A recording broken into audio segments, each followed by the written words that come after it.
Okay, well, the backsplash for the countertop right now is drying, and we've got a couple of days worth of coats of water locks to put on it so that it looks just as nice as this countertop. In the meantime, it's time to start putting the front faces on the counters themselves.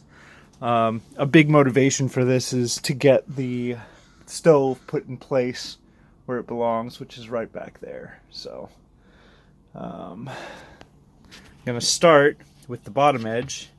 Got this piece of nice select pine, as they call it at Home Depot. It's gonna go right in the front here, and that's gonna be kind of the first edge that I'm gonna base all the rest of my front faces on for all of my cabinets. So I'm gonna use some adhesive along this edge, some small finishing nails, nail it in. Before I paint it, I'm going to use some wood filler to cover over the finishing nails, and then prime it, and then paint it. So step one is to get the front face on. So here we go. Okay, so that first front facing board is in. I just ran a bead and then put some finishing nails in, nailed them down below the flush surface of the front so that I can put wood filler over the top of them when I decide when it's time to paint it. So it's looking pretty good. Feels solid.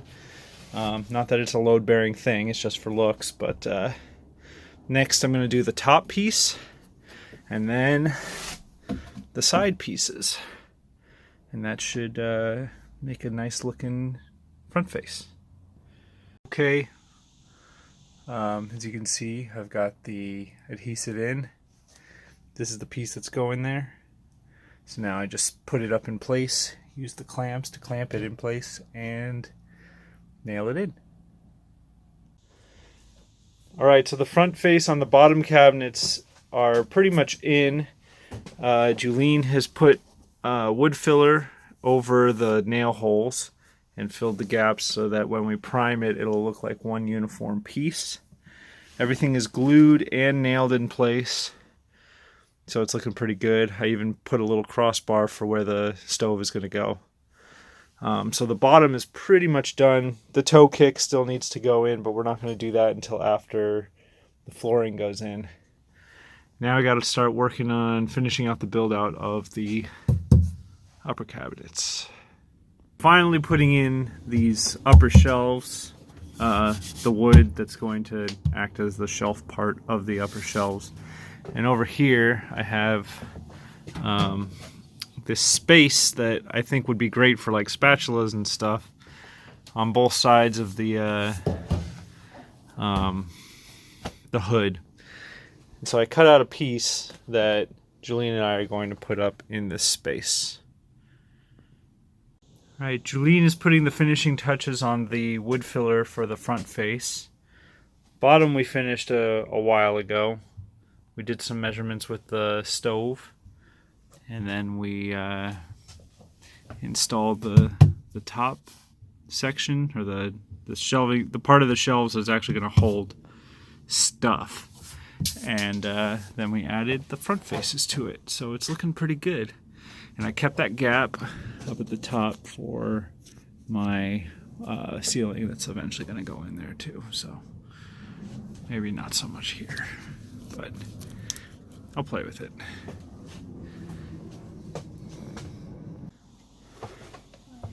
Alright, Julene has masked off the countertop, and we are starting to do some priming on all the surfaces that are going to be painted for our cabinets.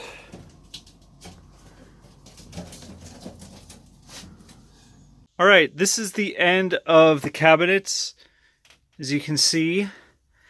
And I wanted to make this into kind of a storage spot. We didn't paint it because I didn't know how I wanted it to be done at the time, but now I've got kind of an idea of what I'm going for. So, for starters, I'm going to put a shelf in, something like that, only, you know, all the way in.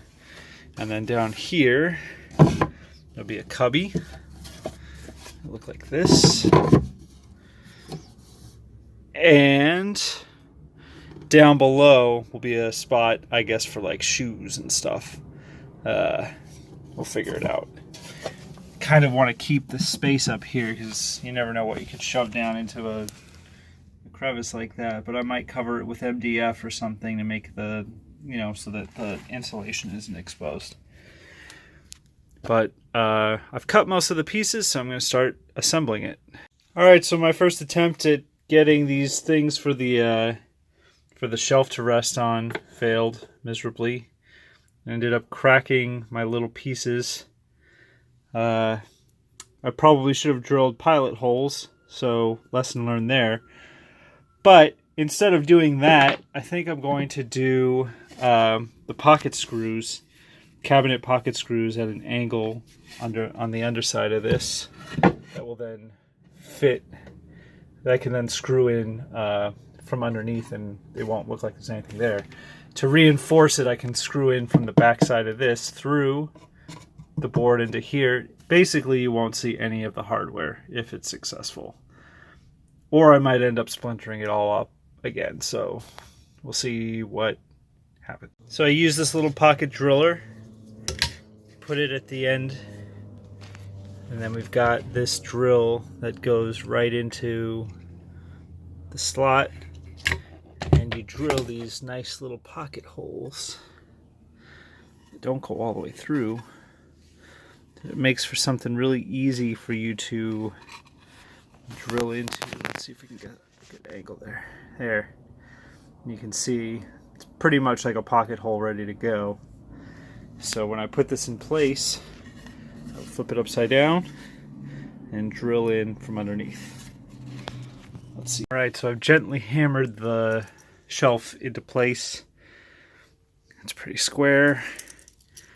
And now I'm going to take these screws, stick them in the pilot holes, and then drill it in.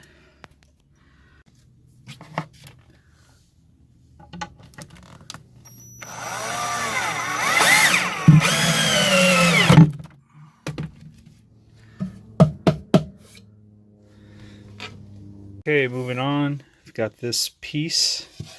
It's going to sit right in here.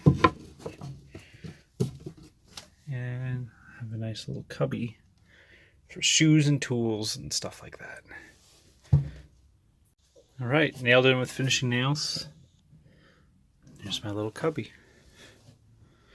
It's coming together. Okay, so fast forward a bit.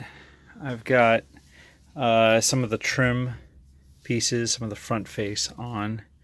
I'm not putting the bottom on because I want to put the floor on before I put the bottom pieces.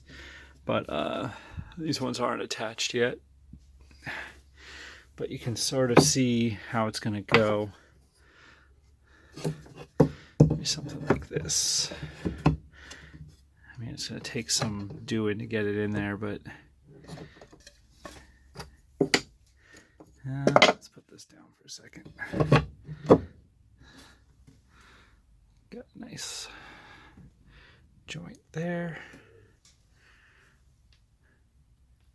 Have a nice smooth corner there, just for the hell of it, because I can. So yeah, just nailing on some more front faces. And then I've got to, well, before I put this piece on, I'm going to put the side piece that's going to cover up all this ugliness. But I got to cut it on the table saw first. Okay, I've got most pieces ready to go. This is going to be the end piece that's going to cover up all the ugliness. I need to cut out this corner here to make room for the trim at the top. But that should make it look pretty when all is said and done. Alright, so it looks like I've got my end piece in. Everything's pretty flush. I know it looks ugly, but after we do some wood filler, priming, and painting, I don't think people are going to even realize that this is two different pieces of wood. You'd have to look pretty close. So, but for now, it's mostly just get that structure. I got to get this last piece in. I'm going to be encouraging it into place with this hammer and that piece of scrap wood between the hammer and the piece of wood. So hopefully it comes out pretty good. Let's finish this up. All right, and there you have it. I've got my piece in place. It's not really flush here, but that's a minor thing. I think only I will notice, and any of you that follow along in my videos will notice. I don't have the bottom pieces yet, but there will be pieces that cover these after the floor goes in. And this will be a little shoe nook. This is good nook for tools, maybe. No, if they fit, damn it. Yeah. I'll put another hammer in there. Or shoes, stuff like that. This could be a little spice rack or something. So just gotta clean it up and it'll be ready to go.